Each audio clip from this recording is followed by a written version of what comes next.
Welcome to another video. Today I am going to be sharing with you my favorite books. They are books that I would read again in a heartbeat. As you're watching this video, if you see your favorite come up, please let me know in the comments because I want to know what books we have in common. Alright, I'm going to start off with my favorite Jane Austen.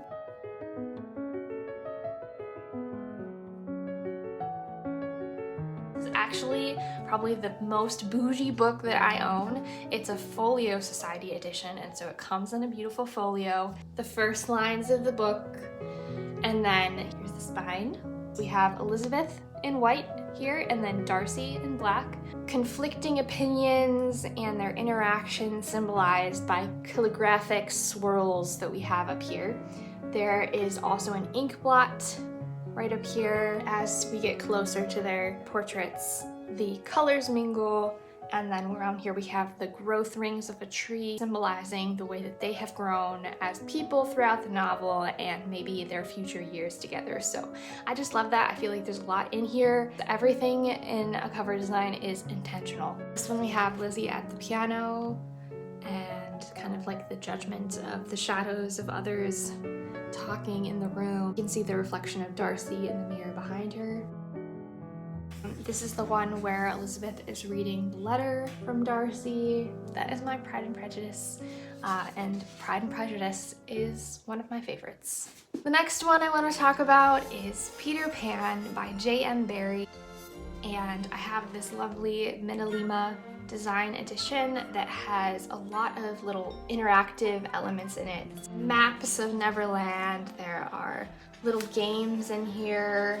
End papers are ridiculously detailed. They have all these little symbols from the story inside. So I have loved this book since I was a little kid. It doesn't age well in certain parts. If you know, you know. But I think the overall story of a child that doesn't want to grow up, I just really identified with that.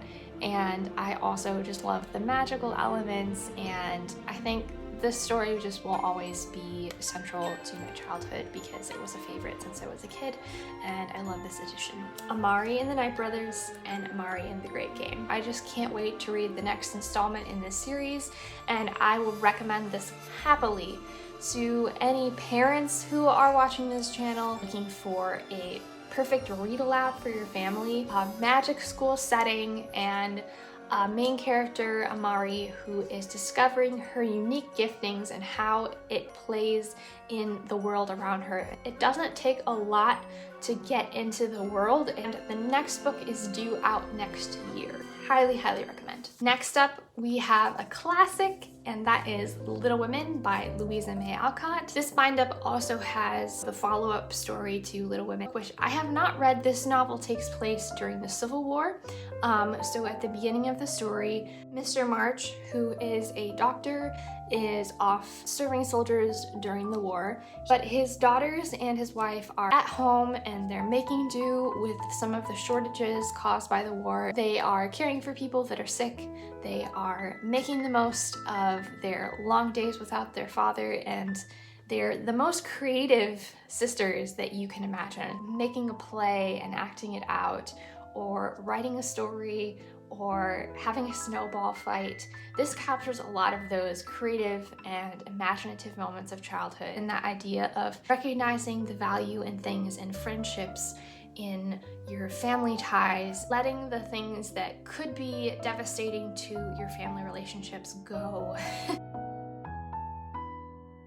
This is a vintage classics edition. I love the quilted pattern of this cover, stitched lettering for the title. I like that it is kind of modern.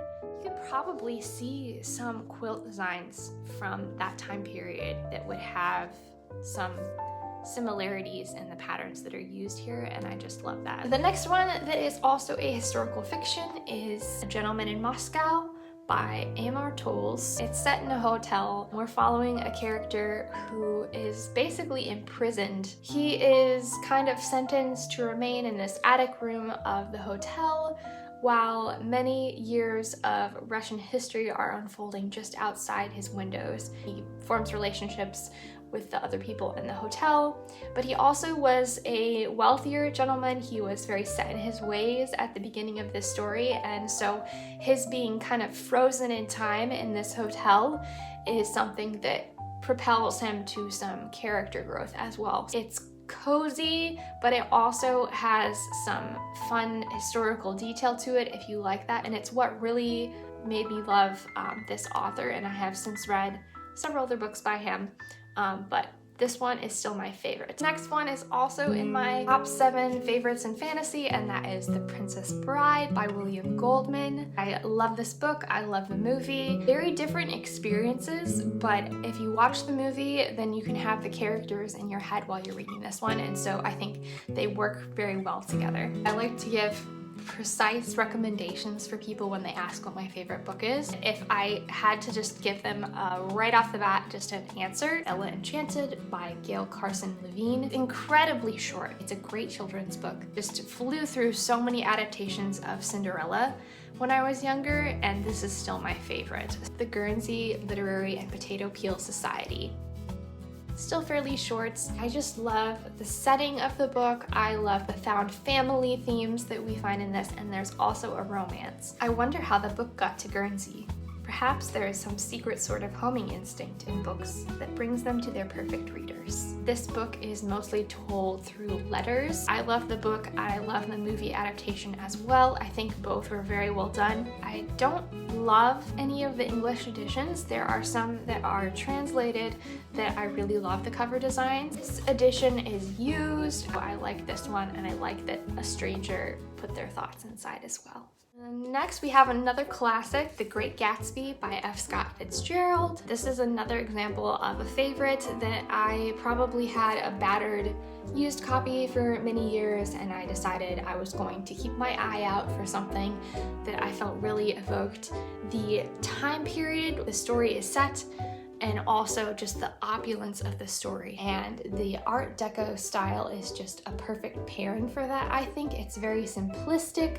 There are some touches of modernity in it that you could see this sort of simplified vector style in a lot of covers today, but the way that they have organized the elements of this, so you have the title in this great 1920s style font. I love the fireworks and obviously the great green light across the water. It just works so well. It also has illustrations throughout. A view into the mansion dollhouse style, so you can see all the people in the rooms. Here's the train winding through the valley, and you can see the working class and the industries in the background that are making people rich while the poor people are working hard. And we have the famous billboard right there that is usually the focal point of most of the cover designs. I have read other books by F. Scott Fitzgerald. They haven't matched it, and it's really amazing to me considering that this book was such a flop when it initially came out. We always think The Great Gatsby when we think of F. Scott Fitzgerald now. So I love this book, I love this edition, and that is another one on my favorites shelf. A Tree Grows in Brooklyn by Betty Smith. We're following a young girl who is coming of age at the turn of the 20th century. It's about her growth potential in her little life. The very first page, even before the foreword, says, "There's a tree that grows in Brooklyn. Some people call it the tree of heaven. No matter where its seed falls, it makes a tree that which struggles to reach the sky. It grows in boarded up lots and out of neglected rubbish heaps. Grows up and out of cellar gratings. It is the only tree that grows out of cement. It grows lushly, survives without sun, water, and seemingly without earth. It would be considered beautiful except that there are too many of it." I love that image of a tree growing up out of the cement. This cover design is by Andrea Gwynn, and the cover illustration is by Amy Marino Lyons. This is another one where I think it is tied to summer as a season, just the dreams of childhood merging into the change of adolescence. Such a quintessentially New York book as well. Another one from my fantasy list, House Moving Castle by Diana Wynne Jones. Don't feel like I need to say much about this. If you want more of a summary of this, I would check out that fantasy favorites video. It gives you cozy feelings whenever you read it. It has that mysterious element that fantasy promises and a main character that you can't help but root for. I just read this one in April of this year and it has already made it to my favorite shelf, and that is Chocolat by Joanne Harris. I just love the kind of atmosphere of this book, but also I just love that. Next one is The Lord of the Rings by J.R.R. Tolkien. I have long since lost the dust jacket to this edition. It was the one that had the ring wraith on the horse. The hero's journey in The Lord of the Rings and the joy of having companions who support you in a great quest that you're not quite sure that you're ready to complete, and everything else that you can find in the amazing 3 books in one that is The Lord of the Rings. Another fantasy favorite, I've reread it many times, and that is East by Edith Batow. This is a retelling of the fairy tale East of the Sun and West of the Moon. When children are born, they are given a name that has to do with the compass point. So they'll be given a name that starts with the letter N if they were born facing north. Well, Rose, she was actually born facing east, but that is a bad direction. That's a bad omen for her future, and so her parents decided to just call her Rose. In this story, there is a curse, and our heroine has to set out on a journey to break it, and she'll encounter other people along the way that will help or hinder her. It's kind of scary, it's a little mysterious, and our setting is a very snowy, tundra-like world where you have to be bundled up, you have to be protected in order to survive. It's a good pick for winter, or if you really want to have kind of like a chilling fairy tale in the middle of summer, this could be a good read for you. My next book is Jane Eyre by Charlotte Bronte, and it's a Barnes & Noble signature classic. Painterly landscape, it's a very abstract. And then we have French flaps on the inside. The back cover has this quote. It's a very sad story. You might not feel completely settled with how the story ends, or in the moment while it's unfolding, it gives you some discomfort. We're following the character of Jane. She has had kind of a rough upbringing in her previous circumstances, and she is hired by Mr. Rochester to come and tutor his young niece. And so she comes to live at this manor. Mr. Rochester still remains kind of shrouded in mystery to her. He has company over, but he doesn't really reveal more of himself in the presence of others than he does when it's just the 3 of them together. And so it's kind of an unsettling romance, if it's a romance. It's more of a gothic tale, in my opinion. Knowing that several of the Bronte sisters worked as governesses, they're not just adapting their experience into a gothic tale, but there also is just that reality of how many women went into that profession because of the times they were living in. My second favorite Jane Austen is Emma, Penguin Cloth-Bound Classics Edition, the artwork designed by Coraline Bickford Smith. Probably never going to be forgotten in our design history because of her contribution in the Penguin Cloth-Bound Classics, but the idea of just coming with a simple, iconic image that is a repeated pattern to symbolize the story of the book is just perfect. So in this one we have a chair. You know why the chair is significant and it's not about pushing people together, let me know in the comments. Next up we have The Adventures of Sherlock Holmes, Thomas Nelson classics that have the cut paper covers, so much tiny little detail, and then the actual hardback itself, gold embossed lettering of the title. My favorite color here as like the paper that is cut, but also the blue is beautiful. I loved Sherlock Holmes. It wasn't just down to the books. It was Basil Rathbone and Nigel Bruce playing Holmes and Watson that I loved. And then when I got older, we had Sherlock. Why would you listen to me? I'm just your friend. I don't have friends. Wonder why. This collection includes one of my favorite of the cases, and that is the Speckled Band. I just delighted in being scared by that one. This one is stuck in my brain rent-free, and that is Tuck Everlasting by Natalie Babbitt. The movie adaptation is just as good. This is about a young girl. She's kind of grown up in a very restrictive family setting and meets a young boy and his family. This family lives differently. They're more kind to one another, they are more generous with strangers, and when she shows up on their doorstep, she realizes the contrast between the home she was raised in and the people that are out there. But the secret of this family is that they have drunk from a spring, so they have never aged. They've moved from place to place to kind of hide their immortality.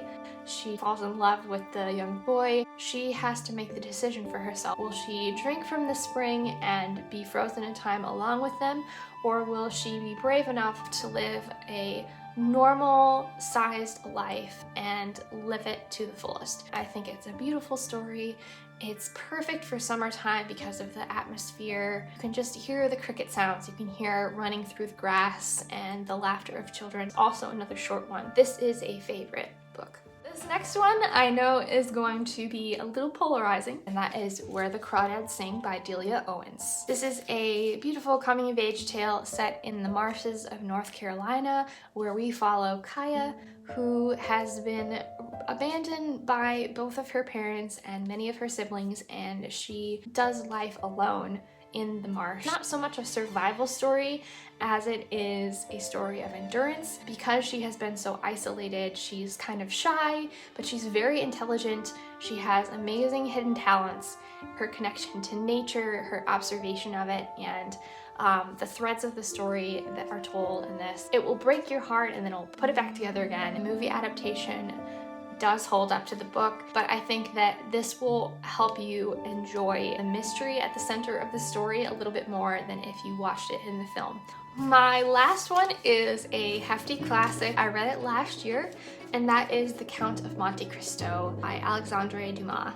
And this one is just, it's so good. I understand the intimidation. It is a big book, but you will fly through it. The story is just very compelling. Intrigue that surrounds our main character and who he becomes will just keep you moving, I promise. You're gonna wanna know what happens next. I won't go into much detail on what this is about, because if you have read it, you know. If you haven't read it, I think that you should go in knowing next to nothing, because it really is fantastic to be surprised by the twists and turns that this story takes. I have so many page markers in this one. This paperback I brought with me on a plane. I didn't want to leave it behind me because I was so enthralled with the story. So that is the best recommendation I can give you. You should read it. It's a really wonderful classic, and it's one of those that I am excited to read again, even though I know what's happening, because the way that the story is composed is just so perfect. I like the main characters. I also like some of the side characters. You're going to be puzzled because of the resurgence of our main character and the person that he's become. It just all weaves together so perfectly. Well, that is my entire favorite shelf. If you like this video, please hit that like button. I hope that you got some good recommendations out of this video, or that we've found some books in common with one another. What is your go-to when someone asks you, what's your favorite book? Let me know in the comments. Subscribe so you don't miss out on future bookish content. I will see you in another video soon.